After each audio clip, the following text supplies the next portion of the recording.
Welcome to my world, bitch.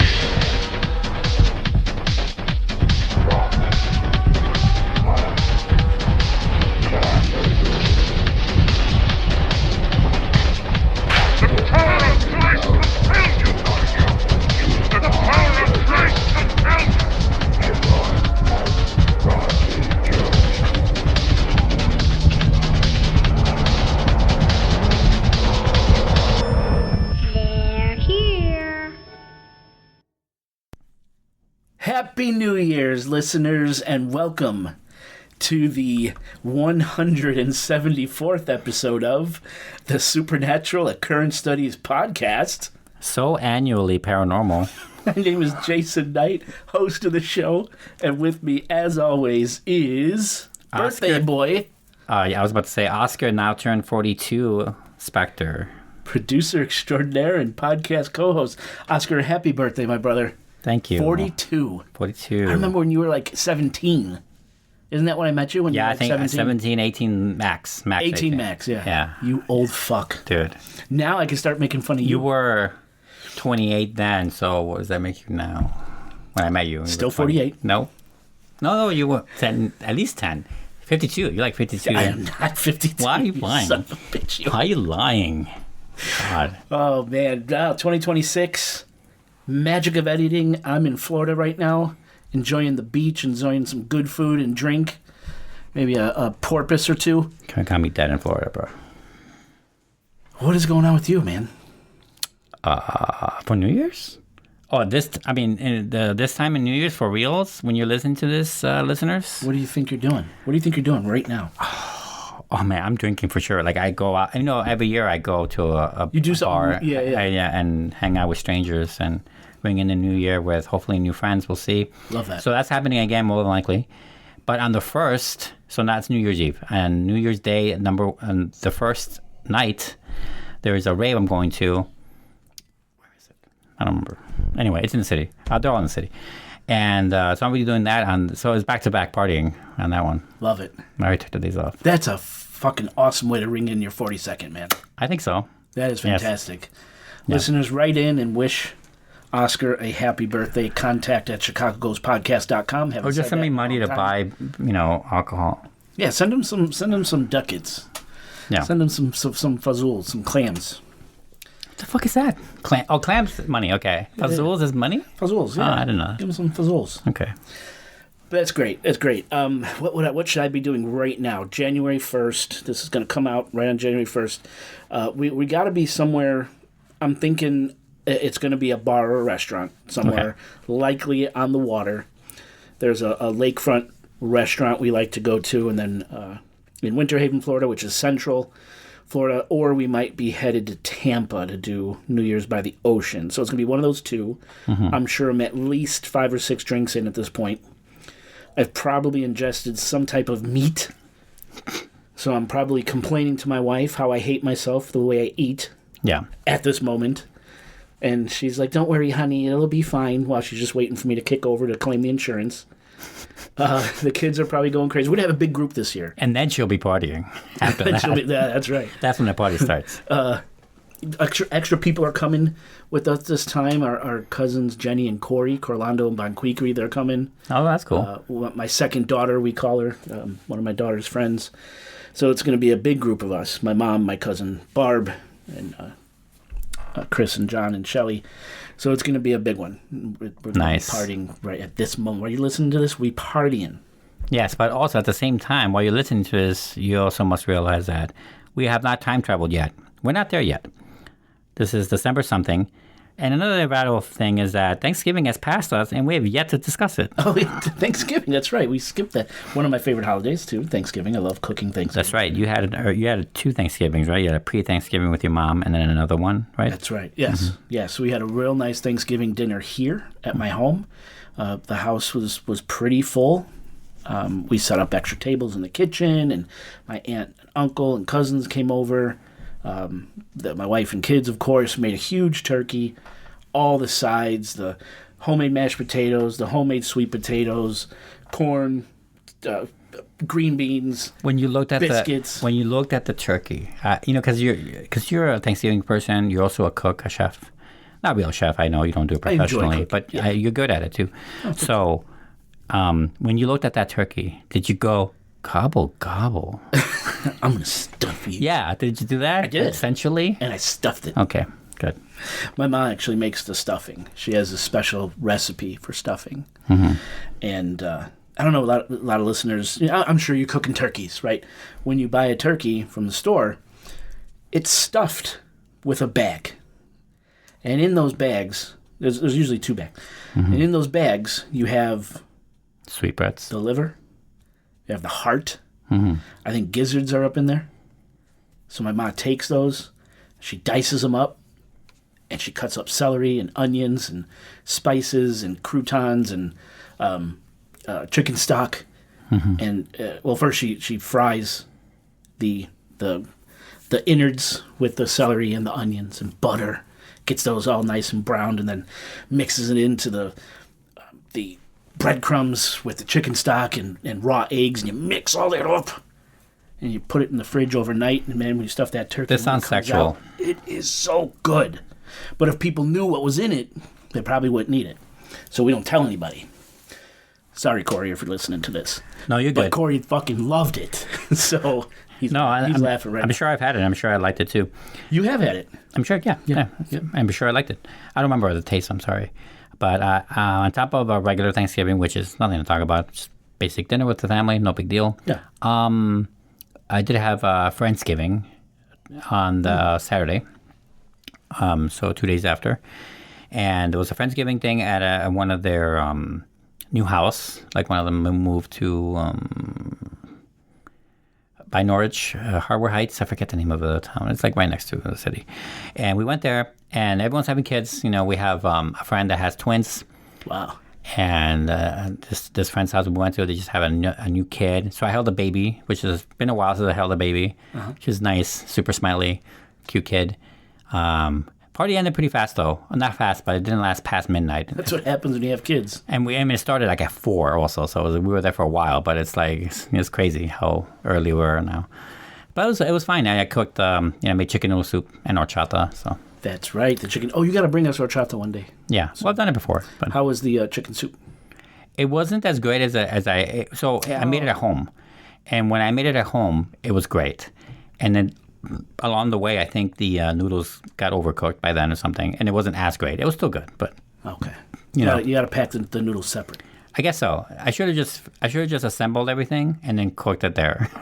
True. I should have just done that. Then you drink while you're cooking. You get shit faced, and you don't. Yeah, enjoy your own meal. I did eat something that someone brought. What was this. I wrote down the ingredients because they were so delicious. I had like is it? 17 of them.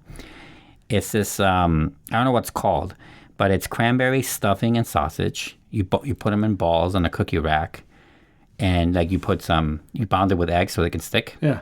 And it's $3.75 for 20 minutes. It's like this little like stuffing bites. Like little Thanksgiving balls. It's so good, Jay. I swear to God, I wrote it down so I can make it at my home. You know, so good. That's great. So I just want to say that. That's basically it. Yeah. Yeah, that's just good, wholesome Thanksgivings. Yeah. That's what we had. Yeah. Excellent. Exactly. Well, tonight, to kick off the new year, Right. I've got a really interesting one. There's some things happening. I was kind of hoping you get a boring one. You don't have any boring stories? No. I think we're going to start the New Year's pretty good.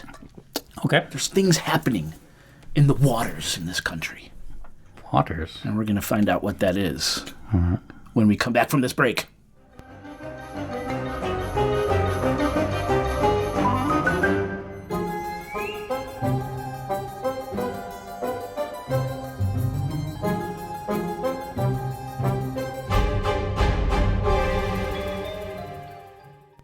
Listeners, welcome back to the show.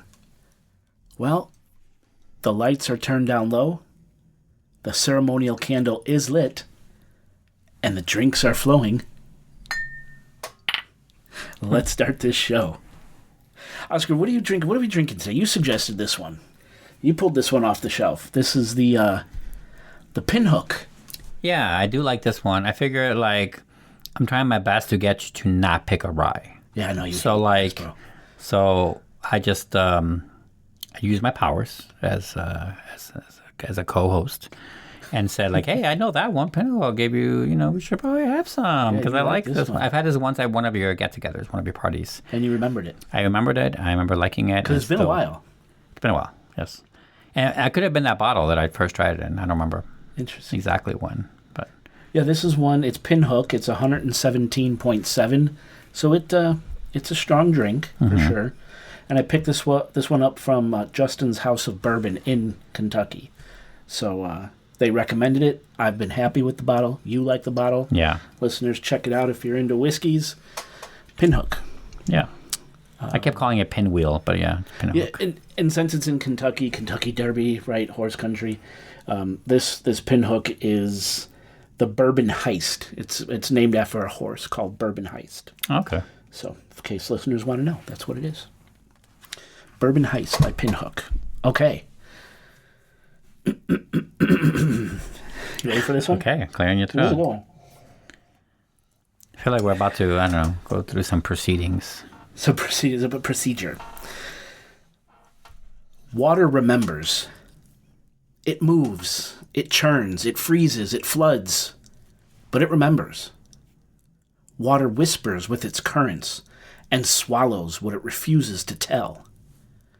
Water's not merely a medium. It's a vault. And sometimes, whether by nature or by human hands, that vault fills with young men who never thought their last breath would taste like mud or algae. Okay. In the American Midwest, whispers began nearly 3 decades ago, a pattern of vanished college men found later in rivers, lakes, and channels. 2 retired detectives with decades of violent crime experience claim these deaths were not accidents, but signs of a serial killer or a killer network. In many cases, at the sites where bodies were recovered, a graffiti smiley face stared back from the concrete, tree trunks, and rusted metal. The smiley face killings.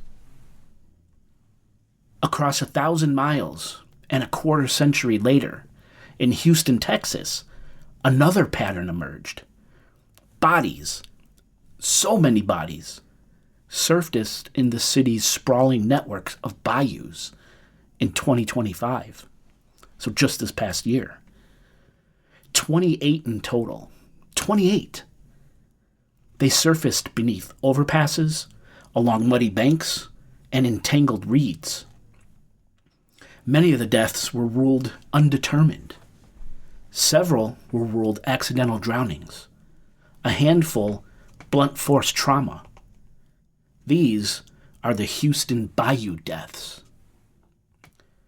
2 regions, 2 decades apart, 2 clusters of bodies pulled from the water. Tonight, we're tracing the currents from the frozen rivers and lakes of the Midwest to the sweltering, murky bayous of Houston, Texas. We'll follow the bodies, the autopsies, and the questions left behind, peeling back the layers of accident, misfortune, and possibility until only one question remains. Why do so many men, primarily young, primarily healthy, often intoxicated, often last seen alive near nightlife districts, why are so many of these men winding up dead in America's waterways? Now, I want to start with the smiley face killings, or the supposed smiley face killings. Why is it supposed again? Well, because no one really sure if this is a thing or not. Okay. And if you remember back in episode 70 and 71 of our show, way back then, we covered the smiley face killer theory. Okay. In I'm great glad you detail. mentioned that because it sounds really familiar. Yes. Okay. Good. So we covered this. So, to get the full kind of background on this theory, and it's a crazy one, listeners, please go back and listen to episodes 70 and 71. Because for tonight's episode, I just want to kind of quickly recap the smiley face killer theory, okay? So this theory, and there's this theory that there's this very active serial killer, or a serial killer network, hunting college-aged men in the Midwest. And this theory began in the late 1990s and early 2000s. when two retired New York police detectives, Kevin Gannon and Anthony Duarte, noticed unsettling commonalities among drowning victims in the Midwest. Okay? Most of the victims were college-aged men. Most vanished after a night of drinking, and many were found dead in water weeks or months after they vanished. Some were discovered miles from where they were last seen. Some had decomposition patterns inconsistent with long submersion in water. In some instances, bodies were found in areas that were heavily searched previously. And in several locations, not in all locations, but in enough to fuel suspicion, graffiti of a smiley face appeared near body recovery sites. To detectives Gannon and Duarte, this wasn't chance. It was a calling card, the smiley face. Right. Now, to law enforcement and the FBI, the smiley face theory is unsubstantiated. They found no credible evidence of a lone serial killer, yet alone a multi-state homicide group. But the victims' families and these retired investigators, Gannon and Duarte, disagree wholeheartedly. Mm-hmm. Now, despite official dismissal, the doubts lingered, echoing through families, friends, and Gannon and Duarte, our intrepid investigators. These guys spent years staring at rivers and lakes that refused to give up their secrets. To understand why these deaths unsettled so many people, we need to look at the cases themselves. Each body a litany of unanswered questions. And keep in mind, those who support the smiley face killer theory, they claim the victim count floats between dozens to hundreds, like over 300. So let's just take a look at a few of the most talked about smiley face cases. And again, remember, go back to episodes 70 and 71 to learn about even more victims. So first there's Lucas Homan, a 21-year-old college student in La Crosse, Wisconsin, who vanished in 2006 after being last seen leaving a bar during the city's crowded Oktoberfest celebrations. Oktoberfest, big deal in Wisconsin, right? Mm-hmm. Luke's body, was eventually recovered from the Mississippi River, and his autopsy cited acute alcohol intoxication and drowning with no significant external trauma. That's the official story. Yet, for those who knew Luke, this official story made zero sense. Friends insisted Luke hadn't been nearly intoxicated enough to simply wander into the water and drown. And the stretch of river where he was found had already been heavily searched earlier with no results, no body.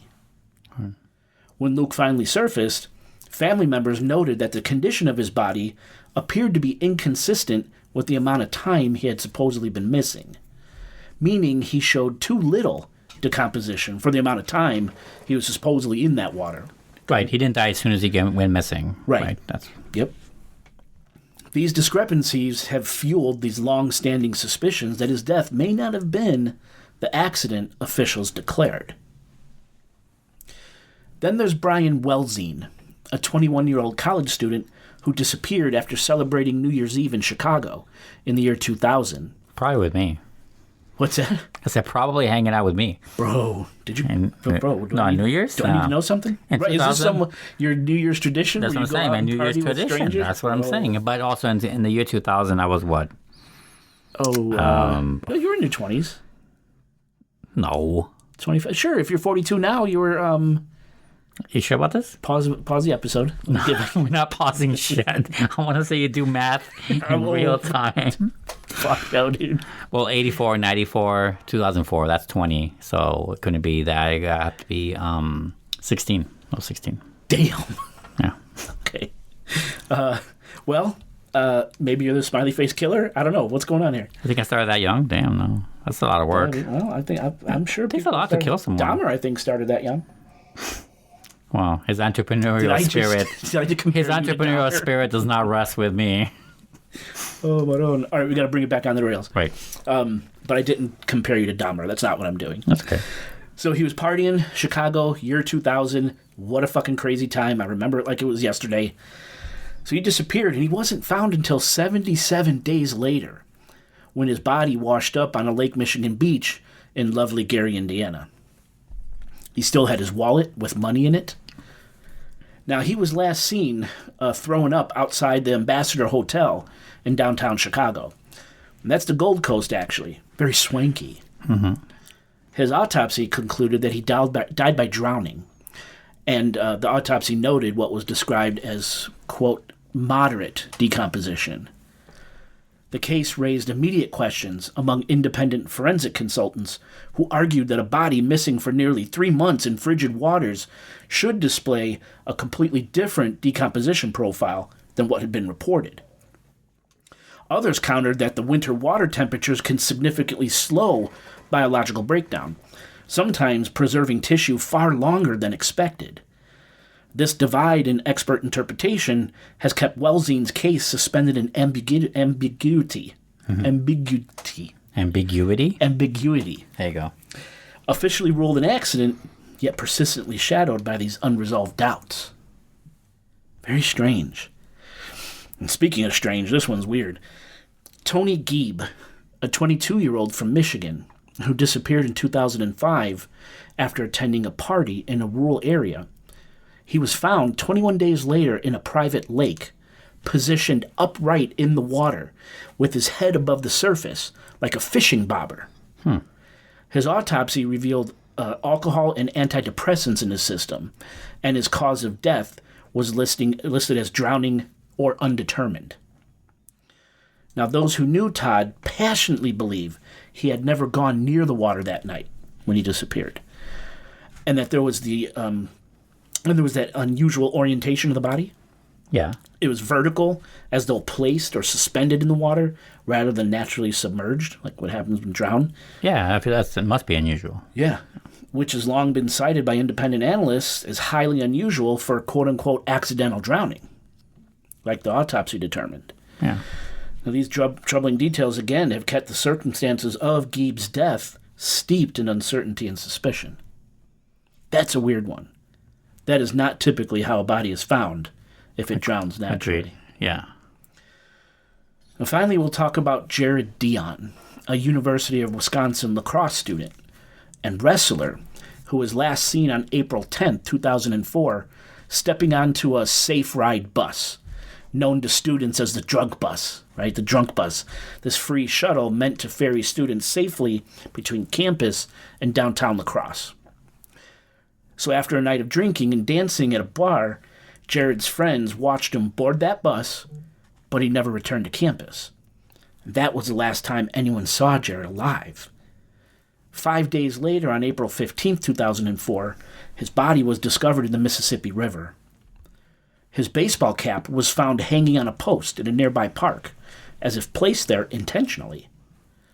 Authorities reported no sign of foul play and no trauma to his body.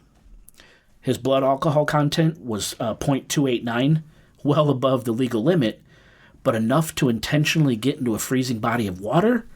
You know? Mm-hmm. And remember, this is only April. The water's still freezing from the winter. A medical examiner ruled his death a cold water drowning with alcohol intoxication listed as a contributing factor. Okay. Oscar, I've been really fucked up. In general, or? Well, some would say, okay. Yes. I but I've been really fucking drunk. Lately? Today? Right now? In my life. Oh, I see. I have never... You're recalling all the times you've been really fucking drunk. Yes. Okay. I mean, stumbling, puking. Yeah, I mean, I've done the same, right? And I think I've seen you do it while I'm sober, and you've seen me do it while you're sober. Yes, we've seen it to each other when we're both drunk. So yeah. You know what I've never done? I've never had the urge to walk through my town, my city, find a body of water, and get into it. Whether it was the dead of summer or the dead of winter. I do think it's about circumstance. Like if you were getting drunk right next to a body of water of that substance, you know, the coldness and all that.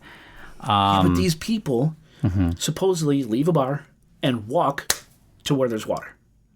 You know? Yeah. That would be like me leaving my house. No. Walking the I'm agreeing with you in this case. You know I'm saying that if you were next to one and someone as drunk as you says, I bet you can't last 10 seconds in that water. Yeah, you might be doing something stupid. But, like, you have to be next to it. You can't. Right. There's In these stories, they're isolated. They're alone. Yeah, right. So far as we know. Right. So far as we know. Unless they talk to themselves. Yeah, right. It's just strange shit. So, media investigations into the Smiley Face killings have referenced other cases, of course. There's Tommy Booth, Dakota James, and William Hurley, for example, where families believe that strangulation, abduction, or withholding of evidence are absolutely involved. Public medical examiner summaries for these cases, they vary, but each involves a man found in water with inconclusive or disputed forensic findings. Very strange. Now, across dozens of cases highlighted by supporters of the Smiley Face theory, a consistent victim profile emerges. Nearly all the victims are male, typically between the ages of 19 and 30, and most had been drinking heavily prior to their disappearance. These young men were often last seen in or near bars, in college towns or urban nightlife areas. In most cases, they were somehow separated from their groups. They were off wandering alone, or they were ejected from a bar, or they just wound up and vanished suddenly and without explanation. It's the old Irish exit. If you know, you know. When their bodies are recovered, they generally show little external trauma. Toxicology reports frequently indicate elevated blood alcohol levels, and the official cause of death is usually listed as drowning or undetermined, or both. Decomposition patterns vary, further adding to the unsettling ambiguities surrounding these deaths. And again, even though there's obvious commonalities with these victims, clear commonalities, law enforcement agencies widely reject the serial killer hypothesis surrounding these Smiley Face cases, noting that most deaths showed no physical evidence of assault, no consistent trauma such as ligature marks or defensive wounds, and they occurred across a geographic area too broad to suggest a coordinated offender. And I think that last one is bullshit. Serial killers don't necessarily have to stick to a concentrated area. They could wander. I feel like a lot of serial them do. Killer truck drivers.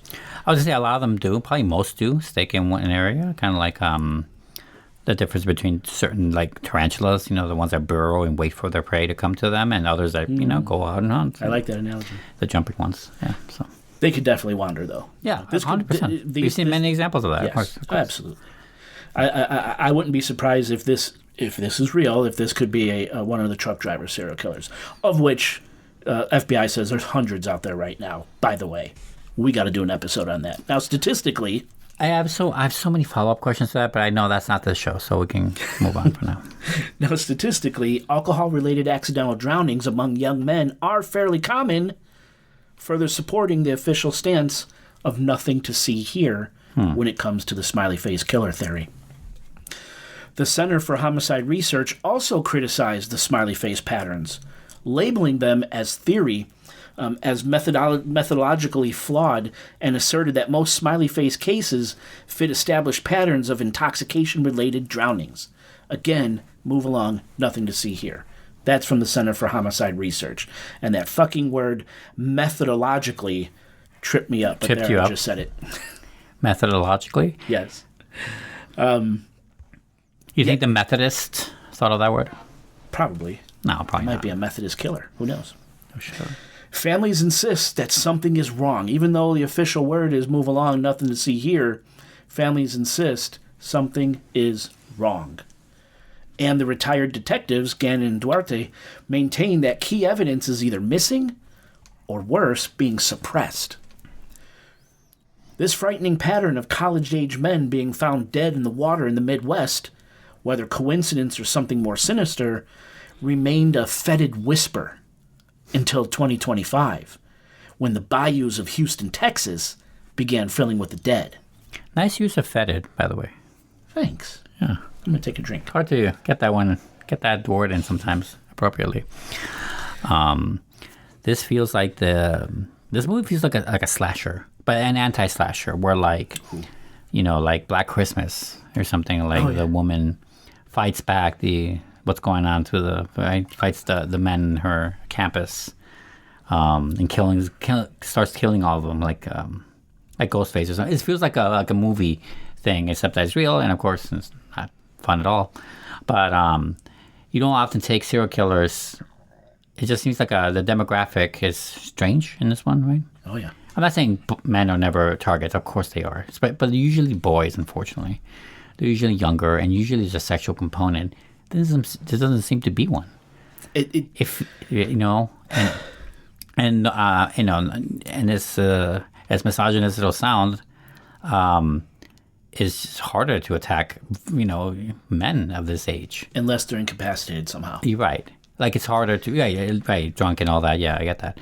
But, like, it's generally harder. It's like you're picking a harder target. If you want to kill something, you don't go for them, usually. Right. You go for younger, you go for women. Yeah. Elderly. Right. Yeah. No, this is prime. I mean, you're in your prime at that time, right? You're at your strongest, your peak, your You could eat physical peak. Tupperware and be okay. Uncle Rico? Is that what you're going after? I don't know what that means. Napoleon Dynamite, Tupperware. Do you say ripping Tupperware? No, eating. Oh, eating Tupperware? You could probably eat Tupperware, and What a fucking reference.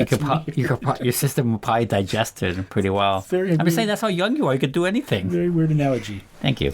But that's the thing. Like, we don't know if there's a sexual component here because. Well, I mean, you're right. People, I meant traditionally sexual component. That's what I guess I meant. No, but this made me think. Like, remember, a lot of these guys, they go missing for a length of time. Mm-hmm. We don't know if they're in the water for that entire length of time. Well, we know for sure that some of them weren't. Are they being held somewhere? What's happening to them when they're being held? Are they being sexually? Okay, so you think that they could be? So we don't know in their autopsies whether or not they were sexually assaulted or whatever they call it, penetrated. It never comes up.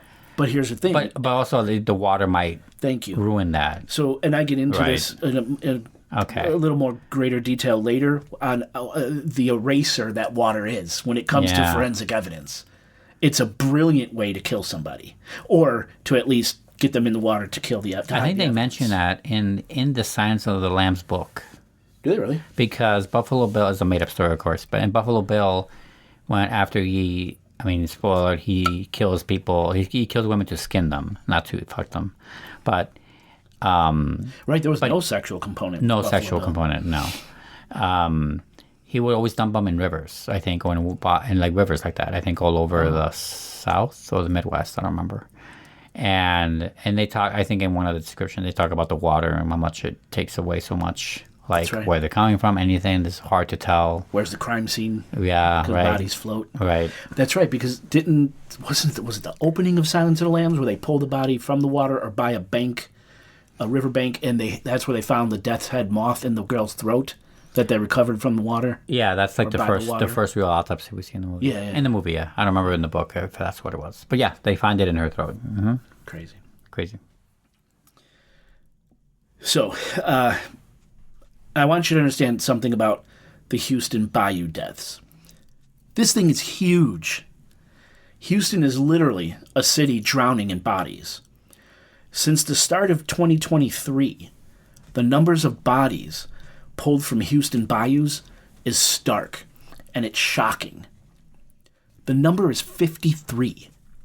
53 lives ended, recovered from the murky flows of Buffalo Bayou, Hunting Bayou, Brays Bayou, Greens Bayou, and others, and their tributaries. The Harris County Institute of Forensic Sciences has documented 9 bodies in 2023, 20 in 2024, and as far as I could tell, 24 in 2025, although some reports say 28 in 2025. Okay. Either way, 2025 was the worst year. Now, for purposes of this episode, we're only going to focus on just 2025, the year that the most bodies were pulled from the water in Houston. Okay. For context, most major U.S. cities report only a handful of waterway deaths per year. Houston reported more than 24 by October 2025. That's just 10 months. Now, I never knew this, but Houston, it's a city built on bayous. 22 bayous and waterways, actually, And these waters are anything but gentle. They're not quiet. They're not meandering rivers. These are engineered flood channels, concrete trenches that disguise themselves as creeks. Some concrete drop-offs lurk beneath the dark water, concealing these sudden deep pockets. Slippery, moss-covered edges can snatch a foot or a hand without warning. And when the storms come, the waters surge. Currents turn violent, carrying debris and sometimes bodies downstream. And nighttime offers little mercy. Poor lighting leaves the water shrouded in shadow, and the surrounding nightlife corridors teem with intoxicated pedestrians unaware of these lurking hazards. Homeless encampments line some of these banks, their silent occupants watching the water's indifferent churn. In such a setting, danger feels almost expected. Yet danger alone can't account for so many bodies. Most recovered bodies show no trauma, no physiological reason for drowning, and many are fairly healthy adult men, far from the vulnerable or the infirm. The vanished reappear, lifeless, carried by the currents. Something in these waters is wrong. So let's talk about some of the Houston Bayou cases. These are the names and the circumstances confirmed in public reporting. We're only going to cover a few of the 2025 cases for the episode. Remember, there were at least 24. Unfortunately, we just don't have the time to cover each one. Right. So first we have Douglas Swearigan, age 44, who was found on January 4th, 2025 in Hunting Bayou. His death was ruled an accidental drowning, compounded by acute methamphetamine toxicity. The combination of substance use and environmental hazards led authorities to classify the case as an accident, with no evidence of foul play reported. There was Carl Newton, age 24, who was discovered on February 14th, 2025, Valentine's Day, in Sims Bayou. The official cause of death was sudden cardiac arrest accompanied by hypothermia, and his passing was ruled accidental. Newton's case highlighted how pre-existing health conditions, combined with exposure to the elements, can result in unexpected fatalities in Houston's water. There was Anthony Azusa, age 33, who was found on March 30th, 2025, in an unnamed bayou. The public reports didn't say which bayou. Authorities determined that he had drowned, and his death was officially classified as an accidental drowning. There were no reported signs of trauma or other suspicious circumstances surrounding his passing. Jesse Steele, age 34, was discovered on April 15th, 2025. Now, unlike most other cases, Steele's autopsy revealed blunt force injuries, marking him as one of the few victims with confirmed traumatic injuries beyond drowning. Because of these findings, the manner of death was listed as undetermined, raising questions about potential foul play. Was he murdered? Right. By who? Kenneth Jones, found on May 7, 2025, had his cause of death listed as undetermined and pending, noting that further forensic analysis was necessary to classify and clarify the circumstances surrounding his death. Jade McKissick, age 20, was last seen on September 11, 2025, and was recovered on September 15th in Brays Bayou. Her autopsy revealed no signs of trauma, but the manner of death remained undetermined. Jade's case drew particular attention due to her young age, the timeline of her disappearance, and the absence of observable injuries, which fueled public concern and fear. What happened to this healthy young girl? Right. Seth Hansen, age 34, found on September 16, 2025, in White Oak Bayou. His cause of death is pending and undetermined, leaving questions about the circumstances that led to his death. We don't know. Rodney Chapman, age 43, was discovered on September 15, 2025. Similar to other cases during this period, his cause of death is also pending, undetermined, and no additional information was publicly available regarding potential contributing factors. Additionally, reports included one unidentified male and two suspected suicide victims whose identities were withheld from public reports. Overall, as I said, the total number of Houston Bayou deaths in 2025 reached 24 or 28, but nearly 70% of these cases were ruled undetermined or were still pending forensic completion at the time of this recording, underscoring this ambiguity and the unusual clustering of deaths within Houston's waterways. At one point, local reporting noted 5 bodies discovered in 5 days in mid-September 2025, and we covered 3 of those. Yet Houston PD repeatedly states there is no evidence of a serial killer, while silence fills the gaps where answers should be.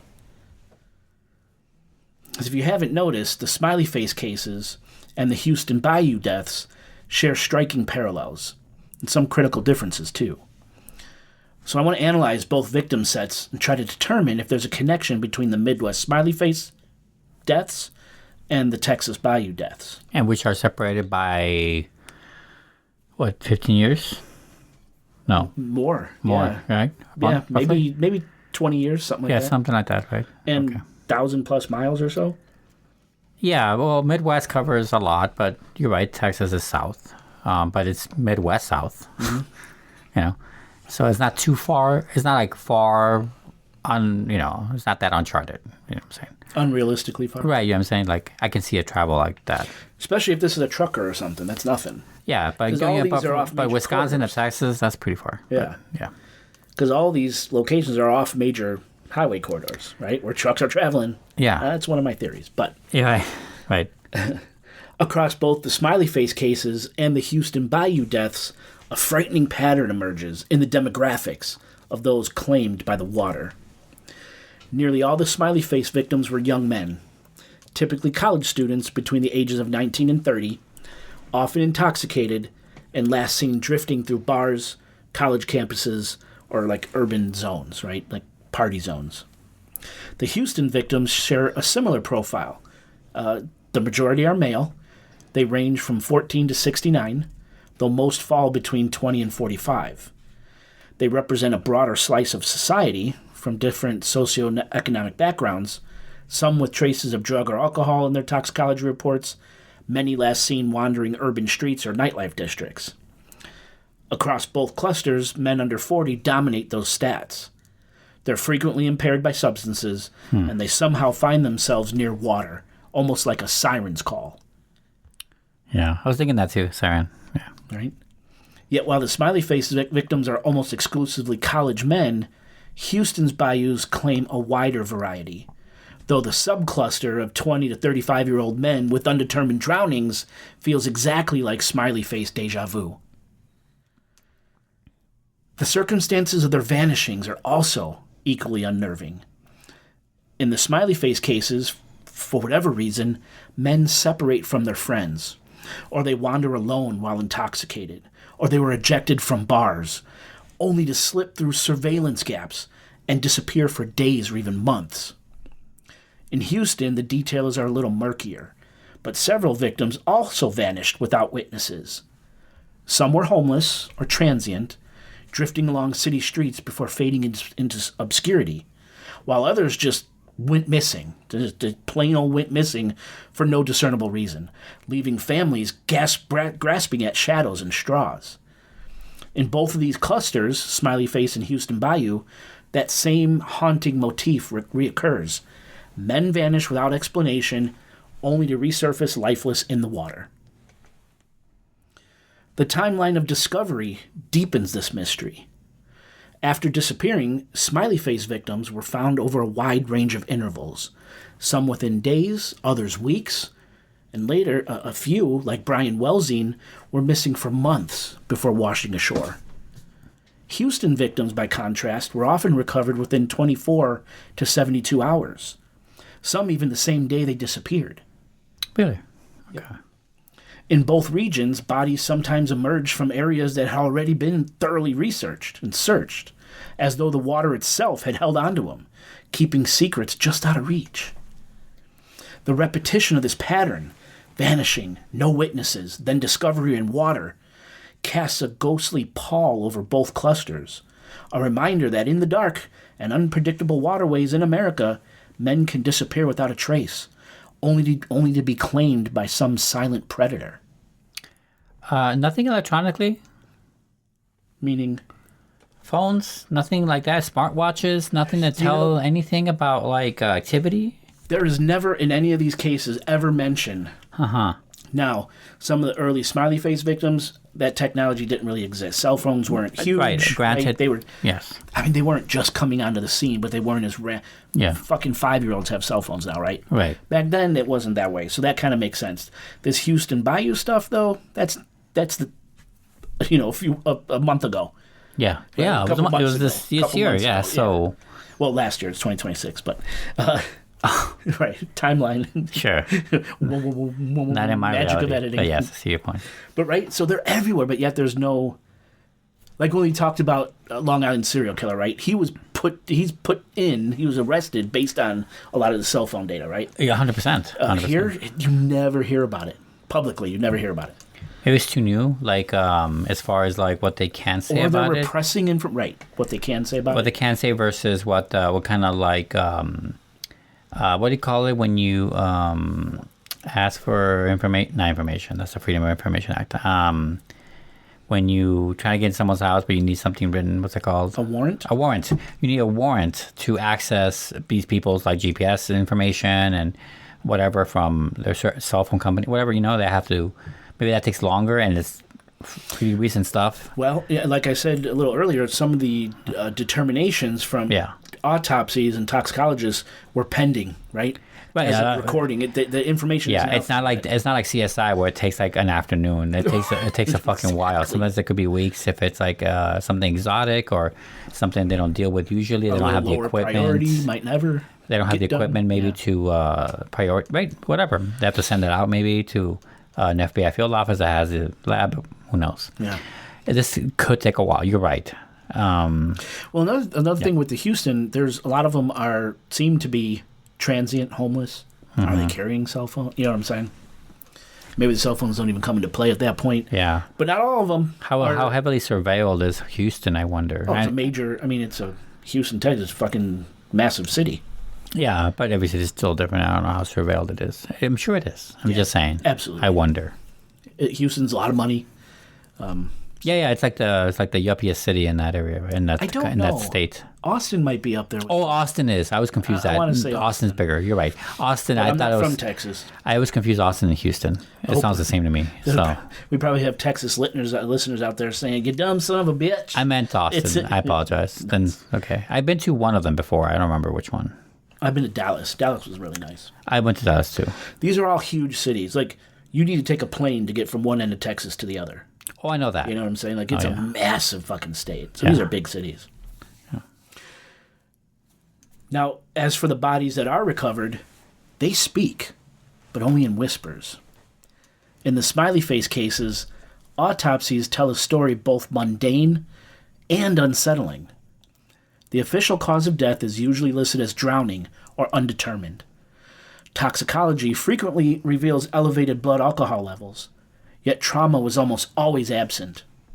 A few exceptions, like Dakota James, who we mentioned earlier, hinted at something more sinister, possible signs of strangulation that were never officially confirmed. Even more disturbing are the debates over decomposition. Some bodies appear far less decayed than expected for the time they had spent supposedly submerged, as if the water had preserved them, which it shouldn't.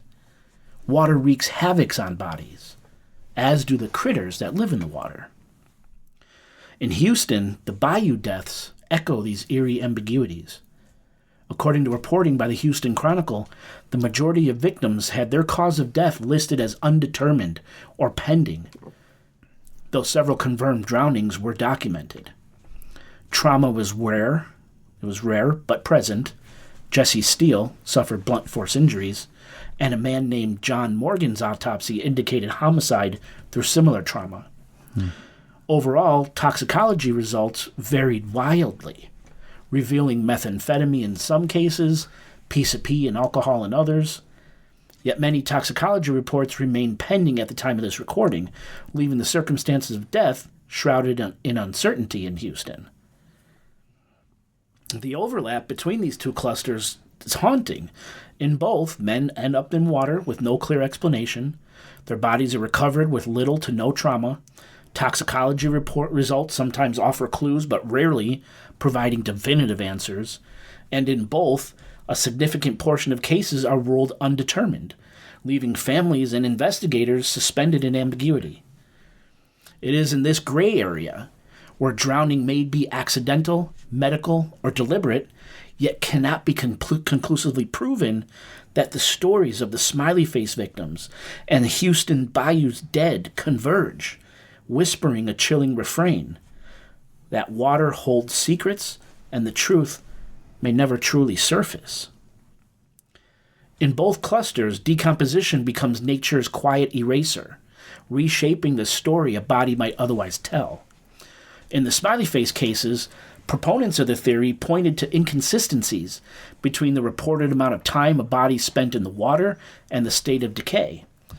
Brian Welsing, missing for 77 days in icy waters, reportedly showed less decay than expected, while Tony Gieb's upright positioning in a Michigan lake confounded investigators, as it defied typical patterns of natural drowning.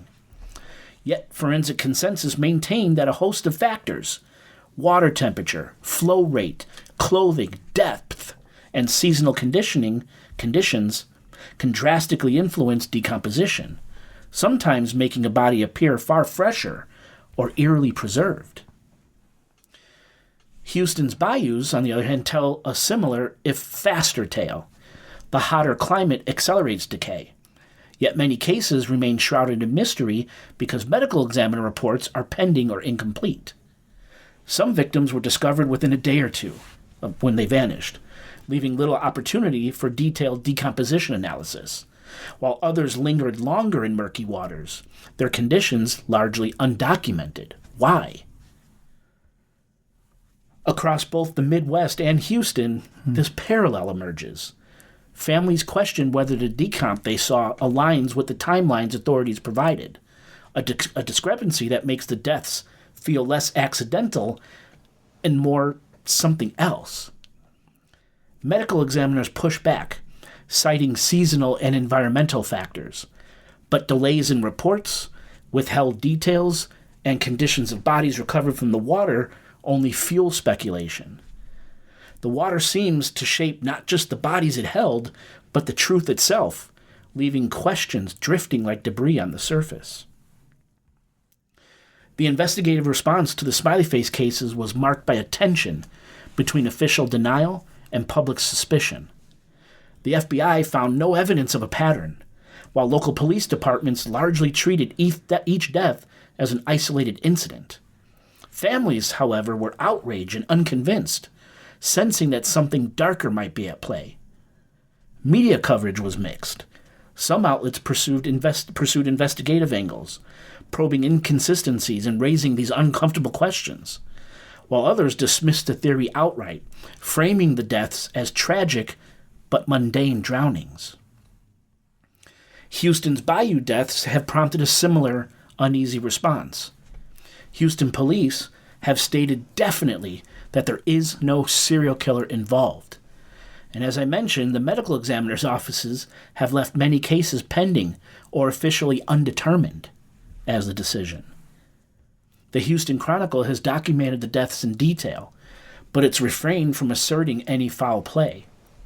Meanwhile, online speculation has exploded, with social media filling with theories, connection, and whispered fears that the official narrative fails to address. Across both of these clusters, a shared pattern emerges yet again. The more authorities insist there's no overarching conspiracy, the more the public is convinced otherwise. Silence, delays, and ambiguous medical examiner findings only feed the imagination, leaving a space in which fear, suspicion, and conspiracy can flourish. And it has been. It's in this gap between official statements and the eerie reality of bodies appearing where they shouldn't that both the Smiley Face victims and Houston Bayou's dead linger without satisfactory conclusions. There's a strange, almost magnetic wrongness to these deaths, a psychological undertow that tugs at anyone who studies these cases closely. Beyond the cold facts, Beyond the timelines and toxicology reports, there's a narrative force at work. Something about these clusters feels off, uncanny, and deliberate. The unease does not arise solely from numbers or demographics. It comes from the water itself. You see, as I alluded to a little earlier, water is the perfect crime scene. Silent, patient, and indifferent, it swallows evidence. Currents carry away clothing, fibers, and DNA, leaving behind only what the river or bayou allows.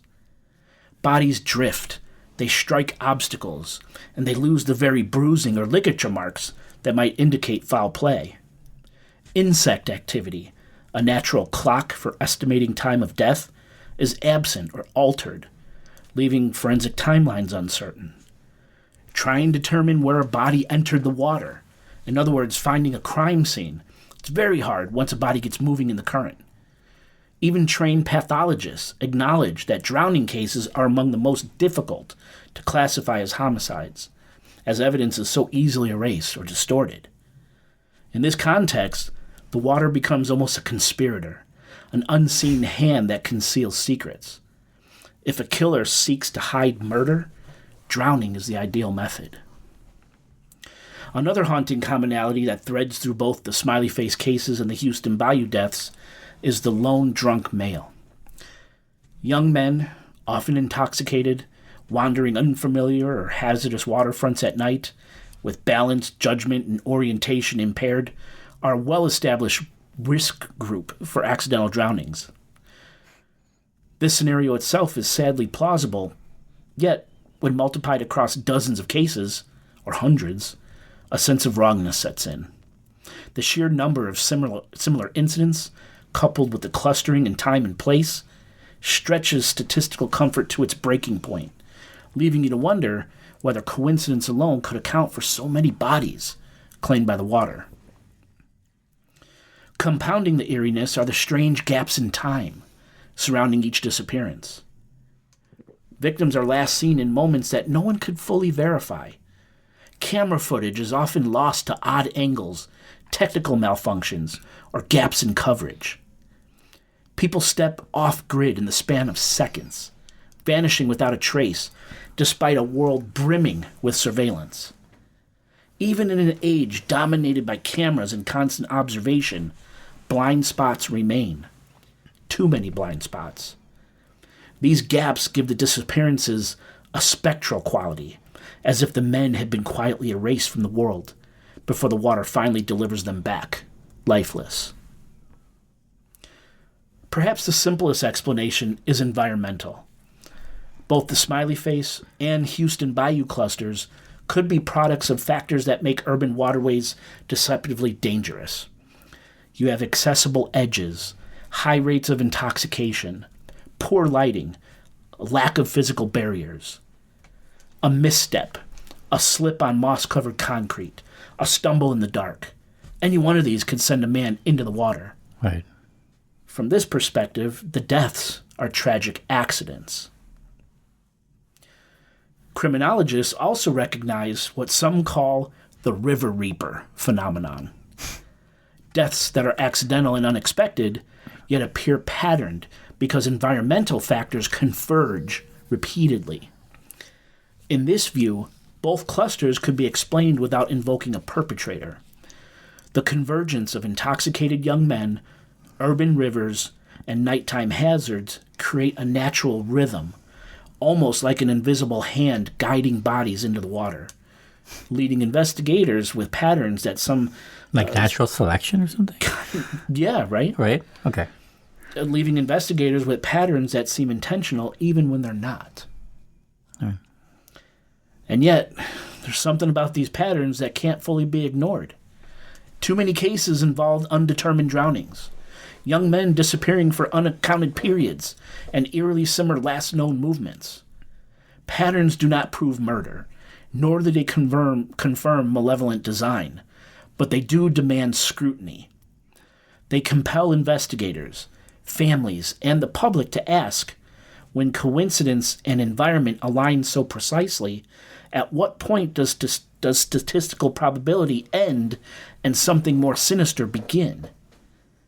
In the shadows of rivers and bayous, that question lingers unanswered, unsettling, and impossible to ignore.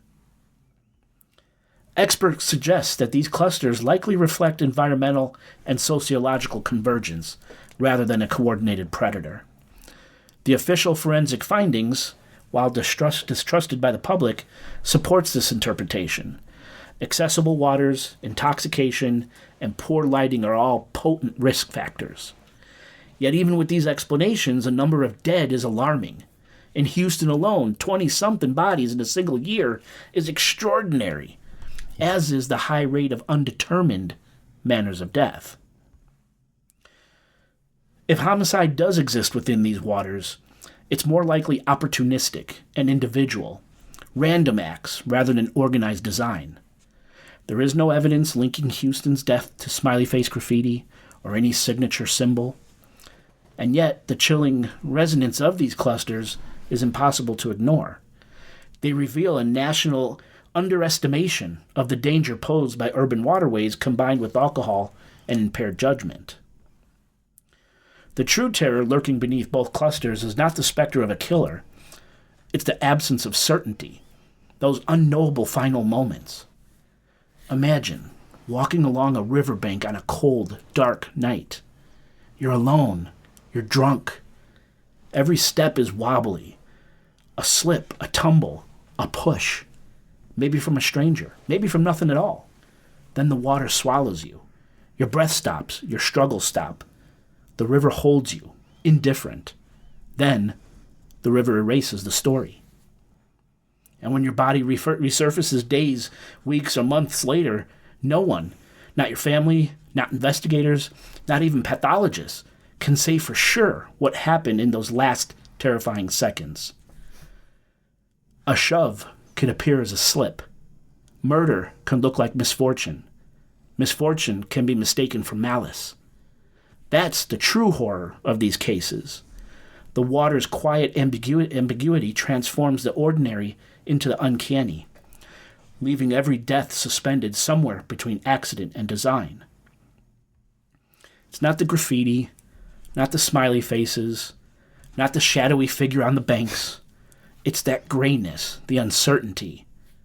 In that murky zone, if a killer ever did prowl these rivers, lakes, and bayous, they could easily hide among the accidents, disappearing as silently as the waters that conceal them. The fear is not what's seen. It's in what can never be known. Waterway deaths are deceptively simple on the surface, yet drowning remains one of the least understood categories in forensic science. The smiley face cases and Houston Bayou deaths alike underscore the urgent need for better investigation, enhanced scene documentation, immediate toxicology, careful reconstruction of last known movements, rigorous search and rescue protocols, and stronger safety measures around bar and nightlife districts. Without these, deaths that might otherwise be explainable remain cloaked in ambiguity, their causes slipping silently beneath the water. Public trust in, quote, accidental drowning rulings, it's fragile, and both clusters highlight why. Families feel ignored, dismissed, left to wrestle with that void between what they know and what investigators declare. Suspicion grows, fueled by perceived gaps or inconsistencies, while investigators often appear defensive or constrained by procedural limitations.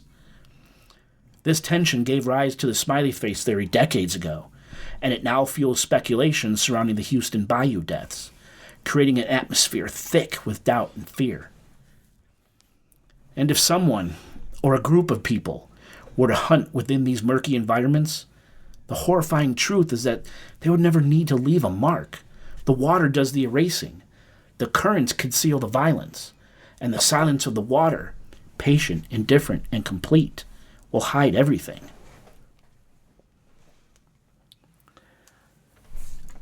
Why do you think... Very good. I love the theme of water, by the way, as a culprit. Thank you. Has the opposite effect of Moana, because the water's sentient in that movie, but it's a nice water. It's not a mean water. Anyway. Not a mean water. Right. And I do have theories if you want to talk about them, but I want. Oh, yeah, sure. I want to hear. I have a thing about the FBI or any law enforcement. They said that it wasn't enough evidence to call this a serial killer. Right.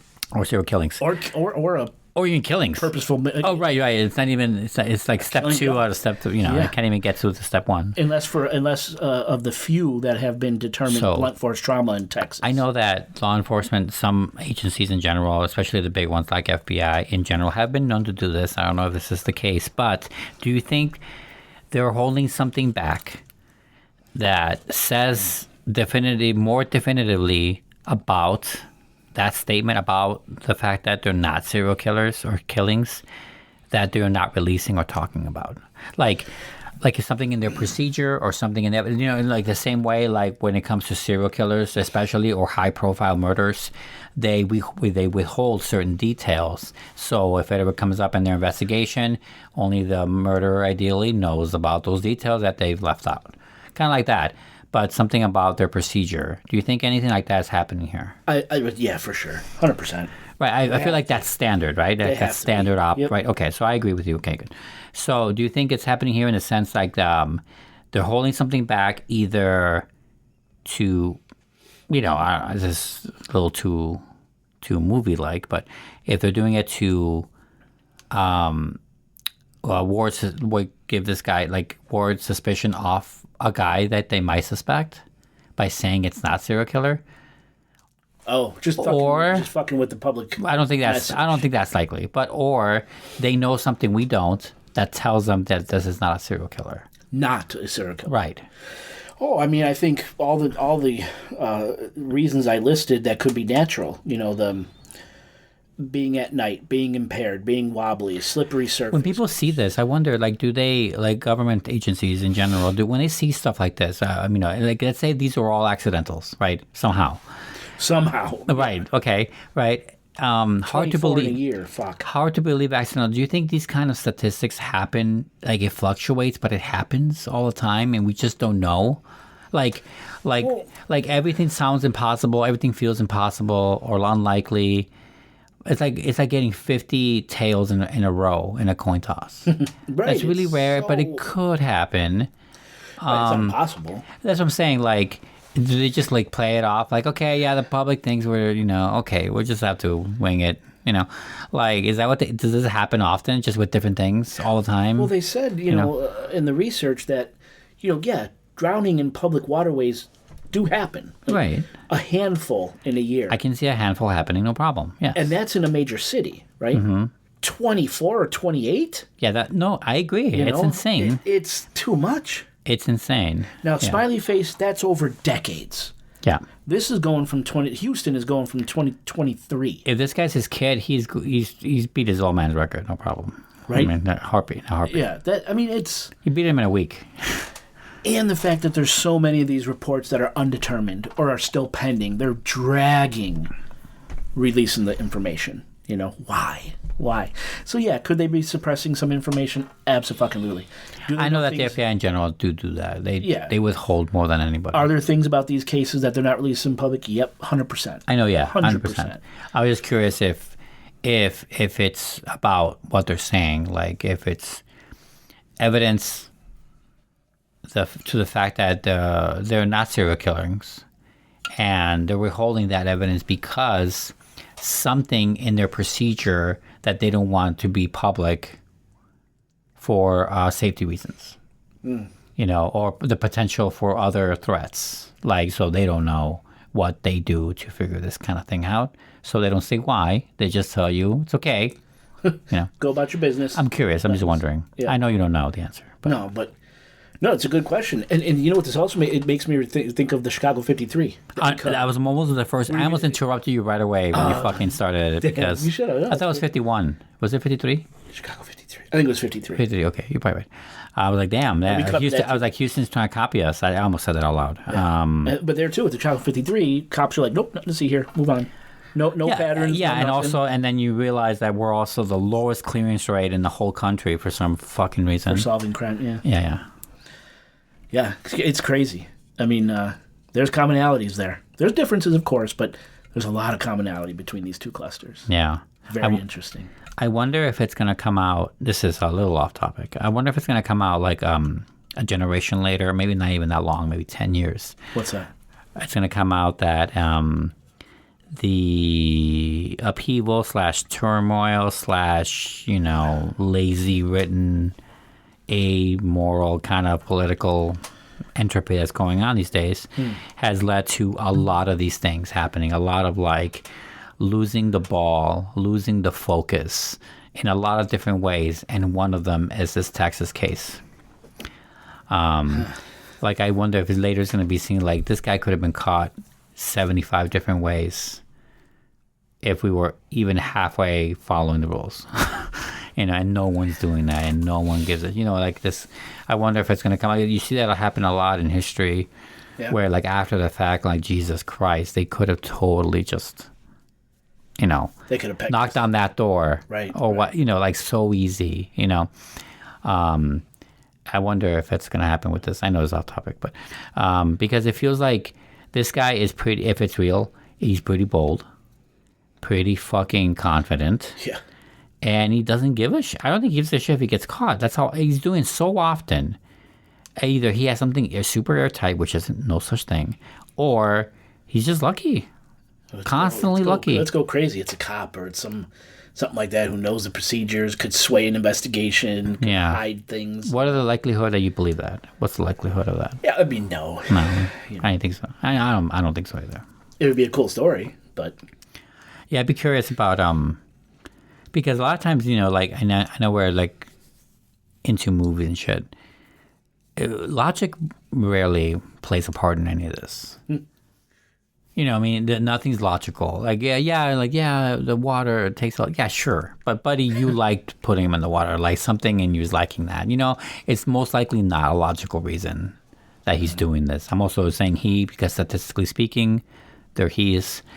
But who could lure a young man? Also, I was gonna say that. I was just gonna. You're stealing my thunder, right? Yes, exactly. Sorry, no, you're fine. I was like, if this is, I don't want to say revenge kick. It doesn't have to be revenge. But if this is, if we're going the heterosexual route, and stands alone to say there could be a woman doing this, right? Or a series of women. Or right, let's say a group of women or something. Yeah, a gaggle of witches, a coven of women. A coven. Ooh. Oh, now we're getting into rich crowd. I know. I just can't. This is going to good. What do you think? Like, how much of this do you think is real? How much of these accidental deaths could be murders? And do you think some of those numbers are just real accidental deaths? I think the number that are actually murders is much higher than they're letting on. Yeah, I agree. I think they may be dragging their feet in Houston on finalizing the autopsies for a reason. Maybe not to. So this is unusual for you to have them not talk because it's pretty. I mean, it's happening it's ongoing now. To have so much. The statistics was 70% of the cases are hanging in limbo. That's a lot.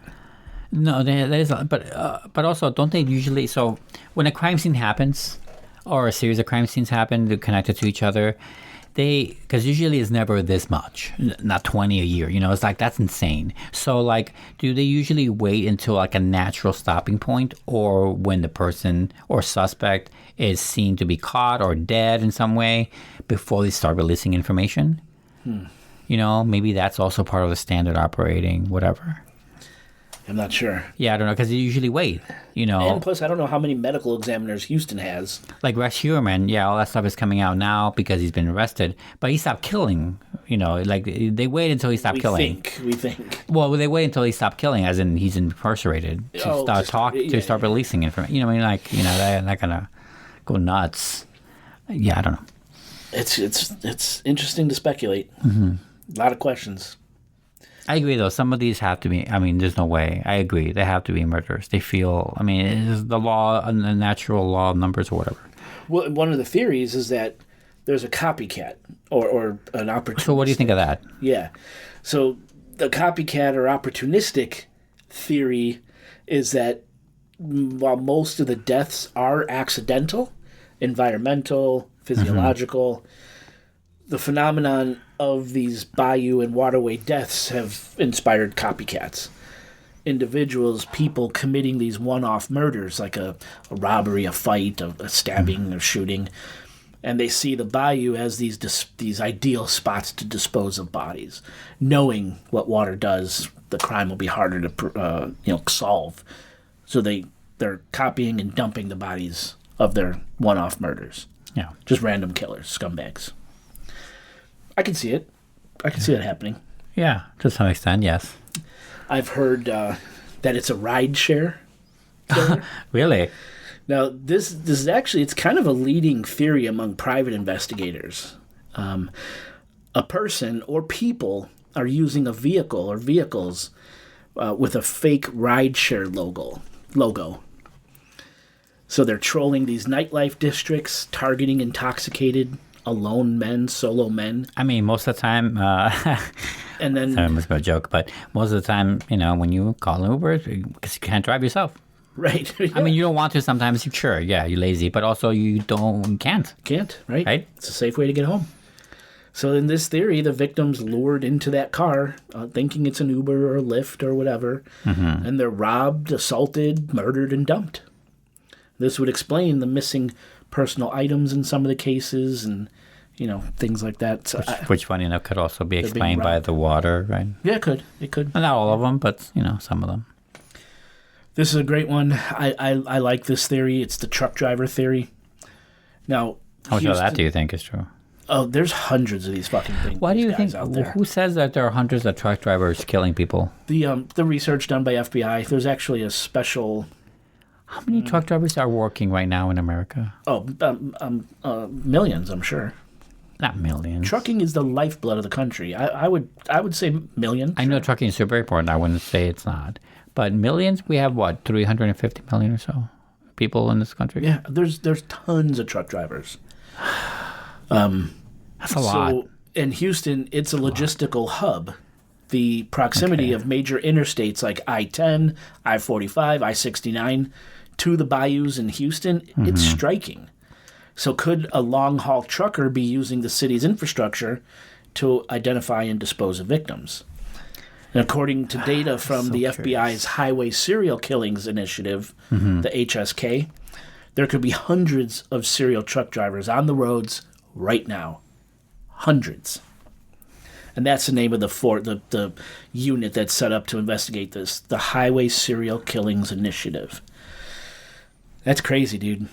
That is crazy. I feel like we need to get into that someday. Between, people with Smiley Face, Wisconsin, Indiana, Michigan, all corridors of trucking. It's totally, that's my favorite theory, is a trucker. And then, of course, there's that Smiley Face connection. Right? No, I've always found that interesting, not just like Jeepers Creepers or something, but like, I think it's, I also like that. I always feel like it's flabbergasting to say hundreds, but I also think that, I don't know why, but trucking serial killer truckers, it's scarier. Oh, it's terrifying. It's a little creepy. It's creepier than usual, I think. I think I want to explore this. I want to do this one day. Cover this in some way. I've been thinking about it. So I don't know. It's hard to approach, though. Like, I don't know how to approach it. Maybe through routes. Like, we focus on a route or something. Like, Route 66 or something. That could be interesting. And also, like, the how and the possibilities of where's, like, wait stations. I'm thinking like isolated places that truck drivers naturally go to that we pass by, we never pay attention. I always think of those kind of things. Truck stops, exactly, truck stops. But some of those are commercial. I'd be curious to think about this because it is scary possible. Well, check this out. So as of 2024, 2025, there are approximately 3.5 to 3.6 million professional truck drivers in the U.S. That's insane to me. Isn't that fucked up? That's insane to me. So to be hundreds of hundreds of serial killers, that's really a drop in the bucket. It is a drop in the bucket. You're 100% right. Yeah, it's less than 1% or something. And they've caught numerous truck driver killers in the past. I can't think of the names off the top of my head. I'm sorry, but numerous. Yeah, when you think of illegal or criminal shit going on with truck drivers, usually you go with drugs or transporting people, like a slavery thing. Or drugs from Mexico, whatever. Those are the top two reasons. You never think of serial killers. I'm not saying there's no movies that do that or not. There are, just not many, and certainly not that popular. Yeah. Huh. And people are, a lot of people are today are like, truck drivers today, everything's monitored. Everything in the cab is monitored. A lot of times not all of them. No, not all of them, and not a lot of them. Most major trucking companies, all that is regulated. Every step, they know where that truck is at. But they're also, by law, required to pull over and sleep for a certain amount of time. Yeah. So they park a truck. What do they do when they park the truck? They go and fucking kill people. Have you ever had any romantic notions to a truck driver's life? Huh? Anything romantic to you appeals to you about the truck driver's life? No. Like the open road, the by yourselfness, the driving. You love driving. I do love driving. I'm just saying, any of that appeals to you? Not to do it personally, but do you see it? I can see a draw for people. Sure, of course. Because I've always had that myself too. I mean, my grandfather was a truck driver. And you know what was the biggest turnoff of this? My stepfather was a truck driver. Oh, really? My other cousin was a truck driver. Jesus. And they were a lot of them were over the road. Maybe that's why you drive a lot. You miss your calling. The reason I said I also have that romanticism for it. It's almost like a modern lighthouse keeper, but you get to move around still. My cousin Corey, who's listening. Yes, I know he does it too, and he definitely looks like a serial killer. You heard me, bitch. Anyway, he knows me. It's fine. Fucking slut. Anyway, but you know what turns me off faster is being micromanaged every fucking second on that job. That would be terrible. I would whatever iota of percentage I had interest in that job is gone now. Yeah. Oh, I hate being micromanaged. I hate it so much. Incredibly regulated. Can you imagine everything being monitored? Oh my god. But the thing is, you took 72 breaths in this year. They gotta park. They gotta rest. Yes, that's true. What are they doing during that time? Yeah. And obviously I'm not maligning truck drivers. No, fuck no. No. But it's the perfect cover up to be a fucking serial killer. Yeah, it's pretty good. I also heard a story about, I wonder how much this is true. This is a TikTok story, so it could not be true. About a lot of, I forget what they call them, trailer bunnies. I forget what they're called. Lot lizards. I know lot lizards, but lot lizards for other places. I mean the ones specifically for truck drivers. There's a lot lizards. They hang out at truck stops. And they go truck to truck. They call them lot lizards. Maybe there's another name, but lot lizards, 100%. I've heard lot lizards as a term for just in the city as well, not with truck drivers. I always heard them in other places too. So I wasn't sure if they were just, but whatever. Hookers. Sex workers. Yeah.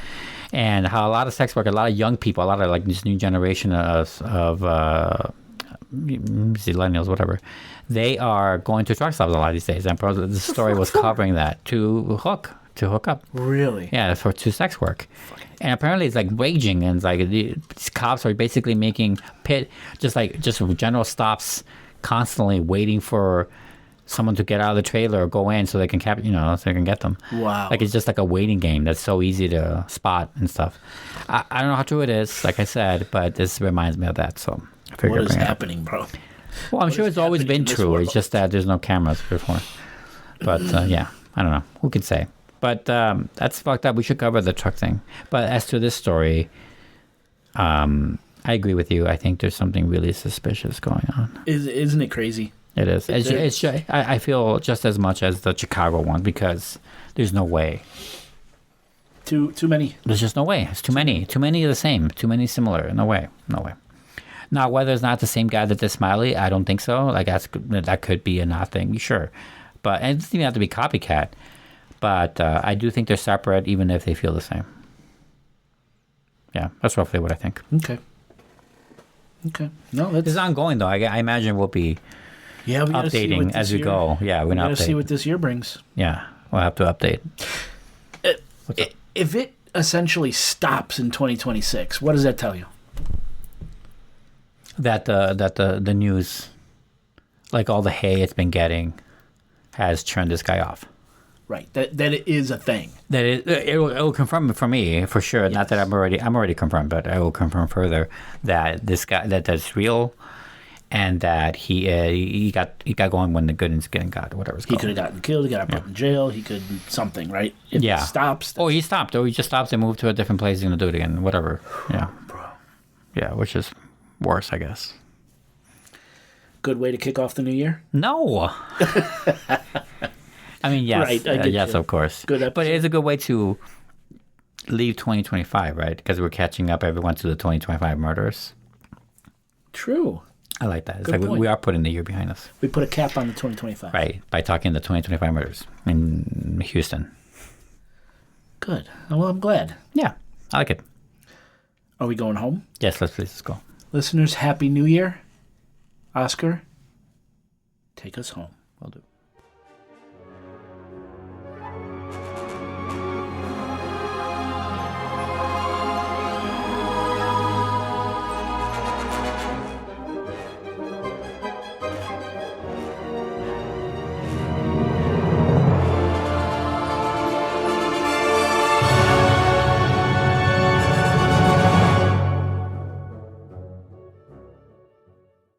We finished Stranger Things. Well, so far. I hate that. You're not into it? You're No, not I hate that they break it up like 4 different pieces. Yeah, I think there's going to be like 3, right? 3 sets. Yeah. And the last one's going to be in theaters. It's going to be like a movie. So that is true. That's crazy. That's so silly. I hate it. It's crazy. Mm-hmm. I think they're doing that with Peaky Blinders. I thought that ended. No. I thought for sure it ended. No. I think they're coming back with another Like finale thing? series. Yeah, like to finish the series, and then it's going into theaters. Like, Oh no. But I never really watched Peaky Blinders, so dude, you got to. It's so good. I know you like I know a lot of people have recommended it, but I haven't seen it. Or maybe the last season is being made into a movie. Something's happening with a movie with Peaky Blinders. Like they're reprising all those roles. Yeah. It's just that usually Netflix hates theaters. They hate releasing their movies in theaters. They Really? hate it. The only reason they do it, they do a short run, like in New York, LA, or whatever, is just so they can be considered for award ceremonies. Really? That's the only reason they even remotely release. Assholes. They just don't like them. They're the streaming kings. You know, they want you to go home. That makes sense. They want you to go home. They want you to stay home. Sit on that couch. That is their business model. They don't want you to. They don't give a fuck. They want to kill theaters. To them, you know. Well, theaters is competition. Yep. Yeah, right. Even if it's showing their movies, it's like it's a zero-sum game, I think, for them, or whatever they say. But so I really like it. I also, I mean, you're not supposed to. Yeah, you're right. You're not supposed to like Carol. I find myself like between, like my mindset. If I was in that world, I would be between Carol and the Indian Playboy guy. Yeah. Yeah, I would be somewhere between them, because I would also I would have the same feelings as Carol a lot of the time. Like I'll be like, oh my god, you guys are not human anymore. No way, you're human. No, I like that new guy, Manusos. Is that the Hispanic dude? Yeah, from Chile. Yes. Like that guy is obviously much more militant in his stubbornness, but like the way he says it, like you guys are not human. My mom, you're not my mom. My mom was a bitch. Like, remember? Right. That's right. Like he like to him, these people are invading his world. Yeah. Like this world is not theirs. That's how he sees it. I wouldn't go that far, but I get where he's coming from. And maybe that's my whole point is I like all the other characters but the main fucking character. So that it kind of turns it off for me, you know? Yeah. Because they focus so much time on this character. Well, it's about when her. there's so many other interesting things going on. Yeah, the show's about her. The show is not about the world. But Yeah. definitely. But I don't hate it, No, yeah, you it's know. fine. But I'm hoping more happen. Yeah, I also gotta remember. I remember like every time I start hating Carol because she does a lot of not stupid things, but a lot of things that like just like so hateful and Hey, spiteful. just drop it already. Like well, she does all this, but I always gotta remember that the day the world ended is the day she lost her spouse to these aliens, and she's just like her grief of losing the spouse is influencing why she's such a bitch all the time. I feel like I can't forget that it's not just that the world ended, it's just that her Helen died too because of it. Yeah. And she really blames it like emotionally, not just logically. She can't see it logically, is my point. Like she's not over it, you know. So obviously she's better at it now as the show goes on, but like Well, because she met well, it's been 48 days now, I think. That's the latest. but Have she you seen the also latest met, one? No, I think we're one behind. Oh, okay, then you know. Zoja. She met Zoja, which kind of loosened her up, lightened her up a little. Oh yeah, it bit. also helps that she looks like her book character. Yeah. It's fucked up. I think the pluribi have a lot of interesting things. Like, I mean, I have my own theories. What do you think is going on? What do you think about that? Like, Well, it's Invasion of the Body Snatchers, but just a nicer one. in a nice way. I call them nice zombies. I really Nice call them zombies. nice zombies. Yeah. That's what they are. They're not human anymore. And they're not undead either, but like they're nice zombies that want to take over everyone. So like they want to take over Carol and the Indian guy. They're just being nice about it. But what do you think the purpose is of the virus? That's the hive mind. Like, what do you think is going on? I have a theory, but I don't want to tell you mine until you tell me yours. I don't know what's happening. I don't know. Well, obviously the show is not interested in answering that yet. Honestly, the show is taking their time with it. That's fine. We don't need to know. But like, it's obviously more worried about feeding the population. Once you find out that they're not even feeding themselves, right? That's insane to me. They won't kill an They ant. won't pick an apple unless it falls out of a tree. I'm like, that's pathological. Dead motherfuckers. That's not just being nice. That's like something's wrong with them. That's something wrong with that's something wrong with the virus. It tells me a lot. You know what it tells me? Is that this virus was created to shoot out into space to search for life, intelligent life, infect them. And once you infect them, I think the virus is supposed to be this ultra nice passive thing, so that either the aliens that sent out the signal can come to Earth to a passive species that is under their thumb, or B, they tell them not to damage anything or take anything like that is within the realm of possibility, so they can take the resources. So we won't consume any resources that they want from us. Oh, that makes sense. That's what I think is happening. I can see that one. That's what I think is happening. So it might be us that created this thing. I don't think it was us. I'm saying the aliens that created the virus that sent it out through space. I'm saying that's what they want to do. Is that they want our resources. They have no resistance. So they give us a very passive virus that makes us all hive mind, makes us all stupid. They also have no critical thinking and absolutely no creativity. Well, I am more creative than the entire human race in that world. Well, yeah, they gave her a fucking grenade. Listen, but they have nothing. They have no critical thinking at all. They're like children. Now, what'll be interesting is if maybe now that they're babies again, as a hive mind, maybe Carol and Menusos and all the other survivors are going to help them kind of grow up. You know, I wonder if they will develop critical thinking. Would they develop creativity? Because they can't invent anything. They just know what human knowledge knows. They don't know anything. You know, they're not. It's true. Yeah. They're not human. I don't know. No. So, super fascinating for me. Interesting. Yeah, I'm interested to see where it goes. It's just a chore to get there right now. Yeah. That's all. I understand. I also tell people, if it's a chore to get through it, please don't watch it. No, I want to see. You know, we're invested. And I mean, it's from the creators of Breaking Bad, so I mean, you know, I'm willing to give it a chance. I'm willing to see where they take it and kind of go along for the ride. It's just, you know. Yeah, man, and also the guy wrote some of the most memorable X-Files episodes, too. Oh, really? He starred in X-Files. Oh, okay. Vince Gilligan. So it kind of makes sense what this pluribus. No. Yeah, okay, that makes sense. And